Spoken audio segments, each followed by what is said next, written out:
안녕하세요. 공군 분야에서는 한국형 전투기 KF-21이 독자 개발되며 항공산업의 기술력을 입증하고 있다. KF-21은 스텔스 기능을 일부 갖춘 최신 항공기로 동남아 및 유럽 국가들을 주요 수출 대상으로 삼고 있다. 향후 수출 시장이 확대될 것으로 전망되지만 항공기 및 관련 기술 이전과 관련한 국제 규제는 매우 엄격하다. 지난달 28일 남해상공에서 대기록이 달성됐어요. KF-21 보라매가 1000번째 출격을 완벽히 마무리했죠. 이 영상이 공개되자 해외 외신들이 환호했어요. 전 세계가 한국의 기술력에 주목했어요. 하지만 유일하게 웃지 못한 나라가 있었어요. 바로 인도네시아가 그 주인공이었죠. 2022년 7월 초도 비행 이후 2년 4개월 만이에요. 총 869일 동안 1000번의 비행을 달성했어요. 하루 평균 1.15회의 비행을 수행한 셈이에요. 이는 놀라운 개발 속도를 보여줬어요. KF-21은 기본 비행뿐 아니라 고난도 시험도 소화했어요. 공중급유와 공대공 무장 발사가 포함됐어요. 에어쇼 성공과 같은 화려한 기동도 선보였어요. 단 한 번의 기계적 결함 없이 완벽했죠. 항공기 개발은 복잡한 기술의 집합체예요. 작은 변수 하나로도 사고가 발생할 수 있어요. 그런데 KF-21은 1000번의 비행에서 무결점을 기록했어요. 이는 기술적 완성도를 증명했어요. 총 2000회의 비행시험이 예정돼 있어요. 앞으로 절반이 2026년까지 완료될 계획이에요. 이를 위해 시제기 조종사는 15명으로 늘어날 거예요. 빠른 개발 속도를 유지하기 위함이죠. KF-21의 기록은 전례 없는 속도예요. 해외 국가들이 러브콜을 보내기 시작했어요. 독일 군사전문지 다이벨트가 주목했어요. KF-21이 F-35의 대안이다 라고 보도했어요. 독일 공군이 요구하는 조건을 모두 충족했어요. 유일한 4.5세대 전투기로 평가받았죠. 유로파이터는 유럽의 4.5세대 시도였어요. 하지만 스텔스 성능에서 한계를 드러냈어요. 디자인의 제약으로 완성도가 떨어졌어요. KF-21이 독일의 대안으로 떠올랐어요. 독일 무기 전문가는 세계에서 가장 융통성 있다고 했어요. 의미 있는 전투기, 라 칭찬했어요. KF-21은 국산 기술로 개발된 쾌거예요. 방위산업의 자금률을 높였어요. 지리적 조건과 적국의 위협 때문이에요. 막대한 투자가 불가피했다는 분석이에요. 독일은 무장량을 중시하는 공군이에요. KF-21이 F-35보다 더 많은 무장을 실어요. 노후된 유로파이터를 대체할 전투기예요. 가격 대비 성능이 뛰어나다고 평가됐어요. 독일 공군은 현재 F-35를 30대 보유했어요. 하지만 4.5세대 기체는 부족했어요. KF-21은 4세대와 5세대를 압도해요. 최소 비용으로 최대 효과를 내죠. 유럽에서 러시아 공군을 제압해야 해요. F-35 추가 도입 대신 KF-21을 검토 중이에요. 트럼프 당선으로 국방비 부담이 커졌어요. 저렴하고 강력한 전투기가 필요해졌어요. 다이벨트는 KF-21이 러시아 수호위를 이긴다고 했어요. 중국산 전투기와도 다르다고 했죠. F-35와 KF-21은 외형이 비슷해요. 하지만 기술적 차별성이 뚜렷했어요.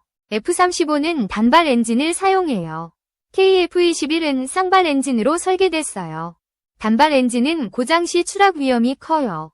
쌍발 엔진은 안정성이 뛰어났어요. KF-21은 GE-F414 엔진을 장착했어요. 세계적으로 검증된 베스트셀러 엔진이죠. 스웨덴 그리펜 전투기에도 사용돼요. TO-10과 FA-50에서 최적화 경험이 있어요. 스텔스 성능도 KF-21의 강점이에요. RCS, 레이더 반사 단면적, 가 0.5m 이 수준이에요. F-22와 유사한 형체를 가졌어요. 해외에서 미니 랩터라는 별칭이 붙였어요. 유로파이터와 라파를 능가하는 수치예요. 4.5세대 중 5세대에 가장 가까웠어요. 미국이 KF-21을 선택한다면 홍보 효과가 커요. 4.5세대 시장을 선점할 기회예요. 인도네시아는 이 소식에 충격받았어요. 공동개발국에서 배제된 아픔이 있었죠. 2022년 초도 비행 당시만 해도 의심했어요. 믿을 수 없다는 반응이 지배적이었어요. KF-21 기술 유출 사건이 문제였어요. 인도네시아 엔지니어가 USB로 자료를 반출했어요. 올해 1월 적발된 이 사건은 파장을 일으켰어요. 단순 일탈이 아닌 고위급 연루설이 나왔어요. 수사가 깊어질수록 대형 스캔들 가능성이 커졌어요. 인도네시아 군계가 긴장했어요. 정치권 개입이 확인되면 국제적 망신이에요. 제3국과의 방산 협력이 어려워질 거예요. 프라보워 수비안토 대통령이 불만을 표출했어요. 한국을 외면하는 태도를 보였어요. 취임 전 주요국을 순방했어요. 하지만 한국은 방문 목록에서 제외됐어요. 관계자들은 수사 장기화에 대한 항의라고 했어요. 우회적인 불만 표현이었죠. 프라보워는 신중한 성향의 지도자예요. KF-21 분담금 타협이 어려울 전망이에요. 기술 유출이 중국으로 이어질 우려도 있어요. 외신들이 이 가능성을 제기했어요. 인도네시아는 중국산 전투기를 검토 중이에요. 프랑스 라팔 42대 계약도 있었죠. 작년엔 미국 F-15EX 24대를 도입했어요. 하지만 KF-21 분담금은 미납 상태예요. 신뢰를 잃은 인도네시아의 태도였어요. 기술 유출 시도가 드러난 배경이죠. 중국은 KF-21 성공에 입을 다물었어요. 제20을 자랑했지만 한계가 드러났어요. 인민일보는 F-22 설계도를 훔쳤나? 라고 의심했어요. 터무니없는 주장이었죠. 일본도 충격에서 벗어나지 못했어요. 요미우리 신문이 인정할 수 없다 고 했어요. 한국의 기초과학으로 불가능하다 고 했어요. F-22 기술을 빼돌렸다는 억측이었어요. 일본은 F-2 전투기에 머물러 있어요. 1990년대 기술에 한탄을 쏟아냈어요. 불과 20년 만에 한국이 앞섰어요. 스텔스 설계와 RCS 감소 기술을 완성했어요. 국방과학연구소는 콤팩트 레인지 시설을 구축했어요. 레이더 반사 시스템을 개발했어요. 조종간 스텔스 제어 소프트웨어도 완성했어요. 공군 요구를 초과한 성능이었어요. 초음속 비행과 블록 2 스텔스 기술까지 갖췄어요. 한국의 기술 역사가 짧지 않음을 증명했어요. 국방부와 공군이 비밀리에 연구했어요. 한국형 스텔스 체계를 체계적으로 발전시켰어요. KF-21 블록 3 계획도 공개됐어요. 중국과 일본이 충격받은 또 다른 이유였어요. 노후 전투기 교체를 위해 블록별 개발을 채택했어요. 촉박한 배치 일정 때문이었어요. 블록 1과 블록 2에 7천억 원을 추가 투자했어요. 공대지 미사일 테스트를 완료했어요.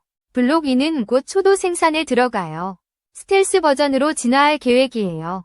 2014년 블록 3는 개념만 있었어요. 구체적 예상과 승인은 없었어요. 기술력이 발전하며 상황이 바뀌었어요. 고난도 개발의 폭이 넓어졌어요. 블록 3는 5.5세대에서 6세대급 목표예요. 플라즈마 스텔스 가능성도 언급됐어요. F-35보다 뛰어난 성능을 기대해요. 한국의 기술력이 입증된 순간이었어요. 개발 기간은 보통 5에서 7년 이상 걸려요. 경우에 따라 10년을 넘기기도 해요. 2030년대에 블록 3가 본격화될 전망이에요. 이미 스텔스 실력을 보여줬어요. 무인 전투기 개발 사업과 연계됐어요. 내장형 무기 저장함을 설계했어요. F-35보다 우수한 전자광학 조준 장비예요. 국산화 일정이 구체화됐어요. KF-21은 F-22와 유사한 설계로 시작했어요. 레이더 흡수 구조제를 적극 사용했어요. 6세대급 항공 장비 개발의 전초전이에요. 스텔스 기술의 정점을 향해 가요. 노출된 엔진 블레이드가 스텔스를 저해해요. KF-21은 이를 최소화했어요. 구조물 연결 리벳도 문제였어요. 지그재그 방식으로 해결했어요. 2016년까지 공대공 블록 1이 완성돼요. 2028년 공대지 블록 2가 배치돼요. 인도네시아 문제가 해결되길 기대해요. KF-21 이 힘찬 날개를 펼치길 응원해요. 이 주제가 세계를 놀라게 했어요.